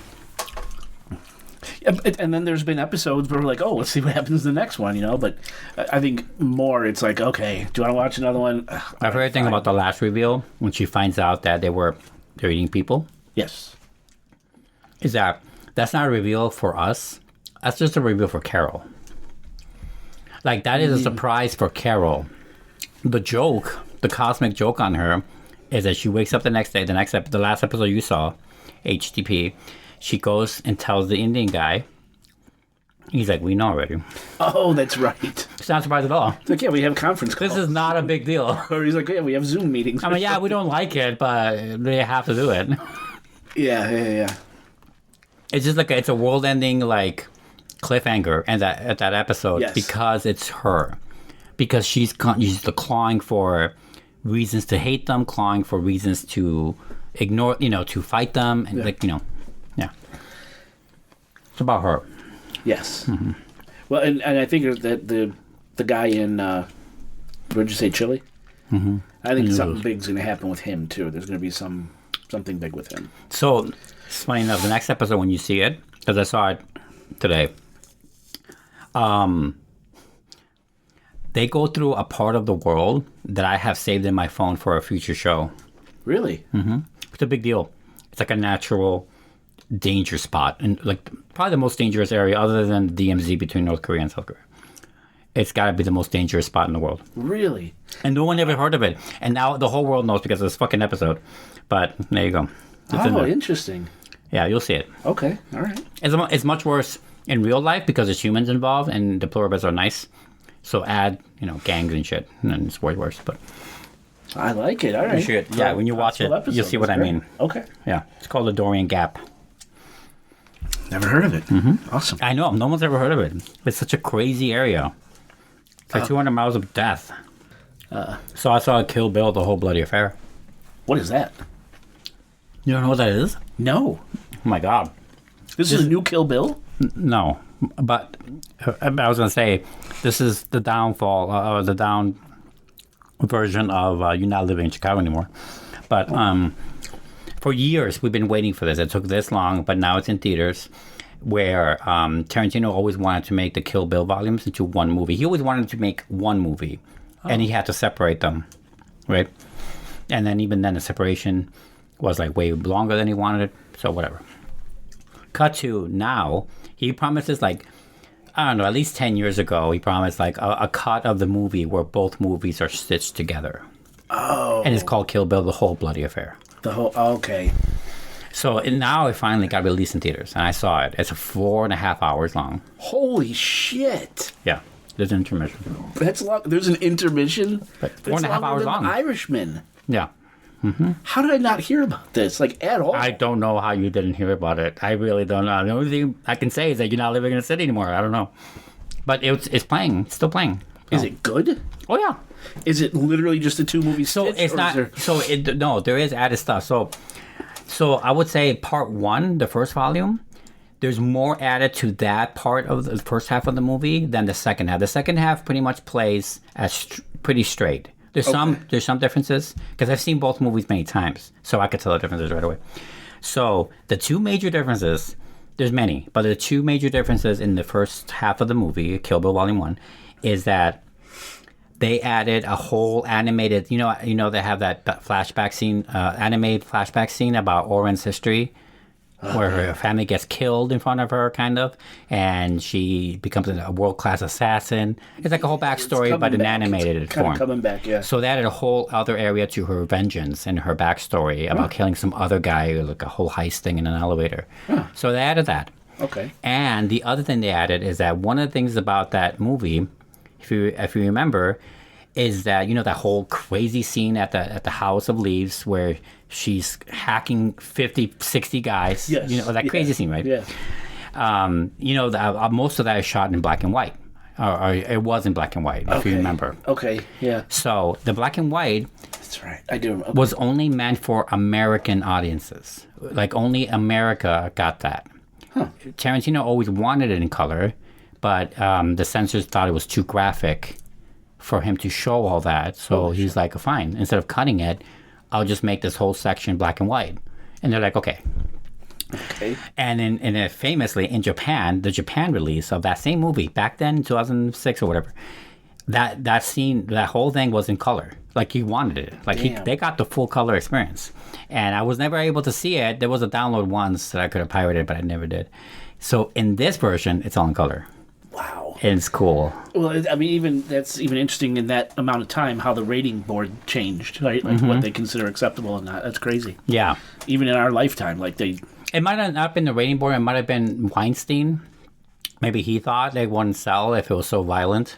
I don't know what it was, but someone told him he couldn't show it. It seems like there's something ironic in that statement. There's so much ironic. Yes, I'm trying to dig out what it is, but... I think we all know what it is. Yeah, okay. Yeah, he's like, not enough raping and too much slicing. Can you replace those? Yeah. Oh, that is interesting. What about how they marry the two? Is there anything in that middle between the end of one, beginning of two? Well, the middle of that is the intermission. So. Oh, okay. All right. I thought maybe he'd create something new, kind of. I thought he would too, but no. That's funny. And we needed an intermission. I needed a bathroom break. 4.5 hours. Yeah. How long was The Irishman? 3 hours. Fuck. That's great. Once Upon a Time in America is almost 4. Oh, that's another. You're right. They used to make longer movies in the old days. They just don't make them that long anymore. The closest person that does it is Cameron with Avatar movies. Oh, yeah. Those are always at least 3 hours. Did you see this new thing they're talking about? I've seen quite a few like pictures from, I think it's Spielberg. He's coming out with something in 2026 about disclosure. And it's supposed to be like... That's the name of the movie? No, I've been seeing it on like the social medias. Like on TikTok and all that bullshit. Spielberg 2026 disclosure. Why the fuck? Oh, shut off. Remember, like, he was Close Encounters and all that stuff. What was it called? E.T. Spielberg UFO movie. Oh, a UFO thing. So I guess it's untitled Steven Spielberg film, 2026. It looks like it's called Disclosure. That's one of the titles, maybe. Maybe not. Which are you seeing? Are you seeing, like, it almost looks like an eye or something? Disclosure. Like an alien eye? Steven Spielberg's upcoming sci-fi film has reportedly begun filming. Emily Blunt, Josh O'Connor, Colin Firth, Wyatt Russell. That's cool. I mean, we'll see, I guess. Yeah, we'll see. I mean, I hope he's good. I hope he still got it, but I'm not sure about his ability anymore, you know? I'm worried. Because it's been a while since It's been a little while. You know? He's not Marty or anything. Or, yeah, I don't know.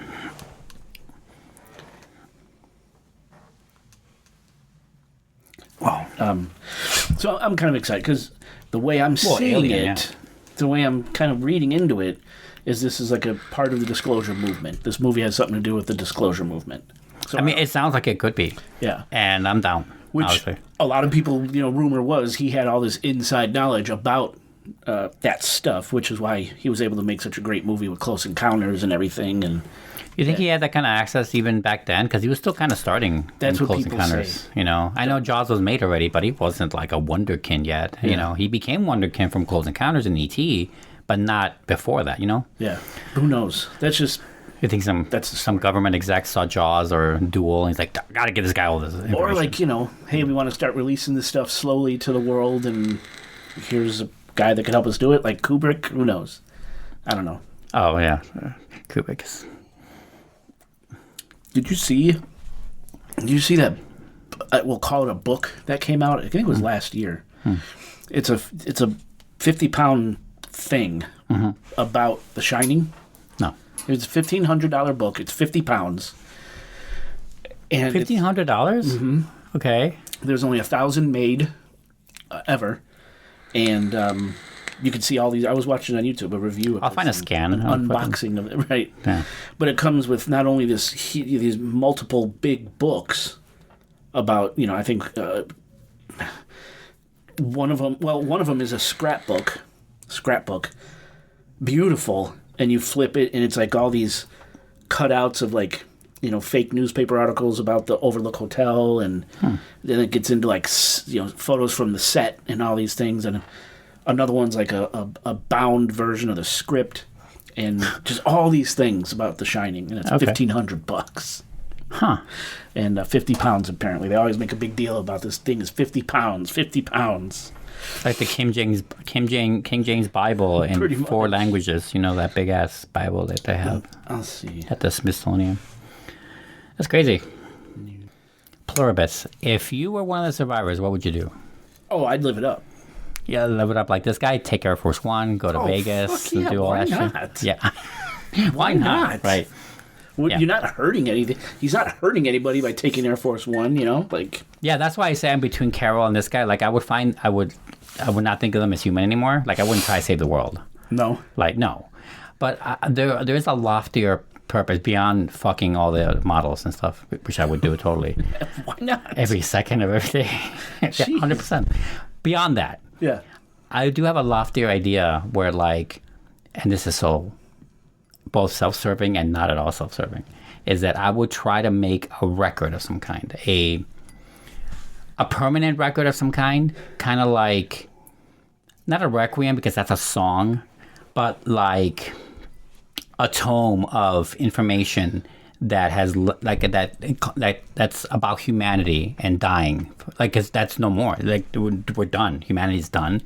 So, like, what would be the last ode to joy of humanity? Like, what would I like? Is it a book? Is it a book with other things, interactive things? I don't know what, but I would try to make like a final stamp that humanity lived there or something like that. I would have like some sort of record, like some sort of historical timepiece. You would make it. I would try with them. I will make them do it. I'm not gonna fucking do it. I would make them do it. I'm not gonna work. I'm not gonna work anymore, Jay. I'm literally a planet of slaves. Yeah, I do. I do. That's how they act. I might as well take advantage. No, I'd make them do it. Like, I'm not gonna. But I would literally do that though. I would do like a final humanity imprint about something, like whatever led us to this from 500,000 years ago till now. Like, what is, like, it's a blip, I know, in time, but like, I think it'd be cool. I think that'd be a great project to do. It'll take me like years. Like that golden disc, remember? Yes. The NASA golden disc or the Voyager golden disc. Yes, I thought of a cool story based on that golden disc once. Really? Yeah. Where aliens see it in space. It's never been done. I know. And it's right there. So mine is this is a little depressing, but it's very similar to the idea of the pluribus, where like the golden disc or something like it, it's out in space and it lands in some quadrant someday, and the whole movie takes place through the perspective of these aliens, and they're real aliens. Like, that's the whole thing. The whole gimmick of the movie is that you're watching nothing of humanity, but you're watching these aliens discover this disc, and they don't know what it is. I like it. And they try to kind of figure it out. They figure out a trajectory. They plan a voyage, and while they're on this super long voyage, they're fiddling with it. They're practicing, and at some point they get some language out of it that we recognize, but they have no idea what it is. Stuff like that, right? And then right before they get there, like right as they enter our solar system, they translate a good portion of it. And the translation, this is where it's super sad, is that this is the last thing of humanity. We're gone. If you're seeing this, we've been gone. And they just came fucking thousands. And years. They land on a desolate planet, and all they have is the remnants of humanity there. Dude, I love that. And they explore the planet, and they see very few. Like, it's been so long. It's not like it's been 100 years. It's been like thousands of years since our humanity died, and there's no evidence of them anywhere else. We didn't make it to space. We didn't make it to deep space. We didn't get that far, and we just have this one beacon and this one alien race to commemorate their existence. And like, so they land on Earth, and they find these fragments of concrete or something. And they're able to build models based on this is what they had, and they kind of put it in their records. And I think it's awesome. I think that's a cool idea. I think it's a great idea. Yeah. I want to know how we could do that. I don't know. How could we do that? I have no idea. Because it hasn't been thought of. Like, yeah, and I want to make real different kind of aliens. I wouldn't want to make anything we've seen before. I want to make real weird aliens out of it. But yeah, that's one of my ideas. Be cool. It'd be cool to see that. Wish we had money. Well, wish we had money to finance that. We need to write the fucking thing first. But yeah, we could write the thing first, and then worry about the rest. I think it's a great idea. I think it's a really good idea. Because I read a lot of sci-fi, and I'm often surprised and like humbled too at these great ideas these writers have on alien life forms. They're such cool ideas, I'm like, I feel like I could just take some of these kind of like directions and make this story out of it. It can be fun. Damn. But yeah, anyway. That's a movie I would watch, for sure. I mean, really if I do it right, it should make you cry. That's the whole point. It's like a sad One song. part, 2 parts, 3 parts? No, like a movie. Just not one like, movie? Yeah, just a movie. 2-hour movie. That's really cool. Yeah, I think so. I like the idea. And it's such good, like, that golden record. That's good source material. No one's touched it. No one's thought of that, I feel like. Yeah, I haven't seen it either. I'm sure I'm not the first to think of it, but I've never seen it in media. Or I don't know. I think there's still original thought out there. That could be an original idea. I don't know. I always go under the premise that every idea has been thought of before. But I don't know. Could be wrong. Maybe Dickens thought the same thing. Who knows? The fuck did he know? He boiled his water before eating. He had no plumbing. Otherwise, they'd get rickets. What's rickets? Isn't it a vitamin D shortage? Vitamin C shortage? Isn't that what the the joke I made earlier. The scurvy. Scurvy. Is that scurvy? Oh, right. That's scurvy. Rickets. That's for pirates and sailors and stuff, right? Because they didn't have any fruit with them.